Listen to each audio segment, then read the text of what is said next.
Hello YouTube! Welcome! This is my fall update to the Aquaculture Greenhouse, covering lessons learned and changes made from the end of May to the start of December. First, I gotta amend my summer update. I did an inventory of all the fish in the greenhouse mid-August, and that's what I reported in the summer results. However, when I checked again near the end of September, I was surprised to find fewer fish than I expected. The last 2 weeks of August were scorching hot, and I suspect it crossed some water temperature threshold higher than what I'd seen up to that point. This seems to have resulted in some fish loss. While all the Endler's colonies were still full of fry and had some adults, there were many less adults than I expected. None of the pygmy killifish could be found, and only one of the Everglades pygmy sunfish was seen in September. The regular pygmy sunfish were all alive and well. I also seem to have lost all but one pair of the flagfish. Anyways, September started hot and then ended mild. The highest outdoor temperature was 97, and the lowest was 58, averaging around 78.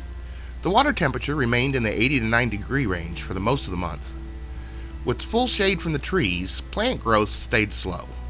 The 280-gallon Daphnia bin was still not recovering as expected, with only a few adults visible, but many tiny Daphnia provided some hope that a good crop was on the way. No changes were made in September, and no new livestock was added. October, temperatures were mostly ideal.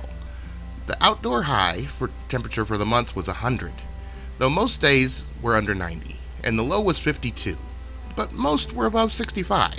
The average temperature was 74. Water temperatures dropped to a more reasonable 85 to 75 degrees.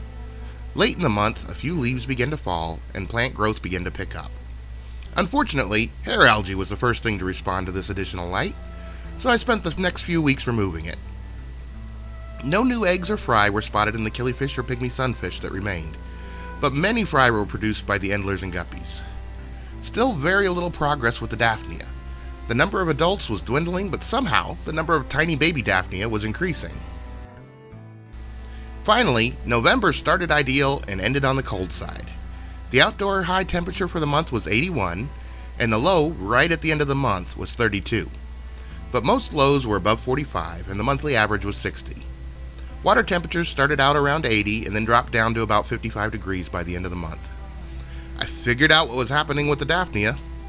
By mid-November, there were no adult Daphnia visible, but it was just teeming with tiny, barely visible ones. I took out the microscope and confirmed that they were in fact Daphnia-type creatures, and must be Monea, a tiny cousin to the Daphnia. I had introduced some Monea to an indoor culture back in May, but I thought they'd all died off. It appears they made it, and they've outcompeted the Daphnia in my outdoor culture. This is fine with me. They're fantastic for raising fry. I culled my blue-gold cross Endlers, removing the original males. The first generation males appeared to have slightly paler blue than their fathers, but that could be because they're young. Some second-generation fry were spotted that had the leucistic gold trait, but they were still too young to see if they also had the blue color.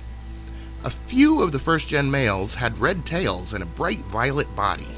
I assume one of the females must have had the red Endler gene. These were moved to another bin, possibly to produce a nice purple Endler. By mid-November, most of the leaves had fallen, providing the greenhouse with light just in time for the temperatures to drop. This provided a good daily dose of heat that helped prevent the water temperatures from dropping too low at night. I observed last winter, most days the water temperatures stay about 15 degrees above the nighttime lows. However, on cold, overcast days that might not be enough. Coming into December, I installed an additional thermostat to control a small 900-watt space heater.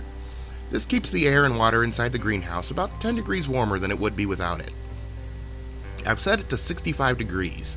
To save on some electricity when the sun is shining and providing free heat, and to keep it from overheating on warm days. Winter is coming, so we'll see if that's enough. Make sure to subscribe and see how it went. Until then, please post any suggestions or questions in the comments, and click like if you liked this. And until next time, thanks for watching.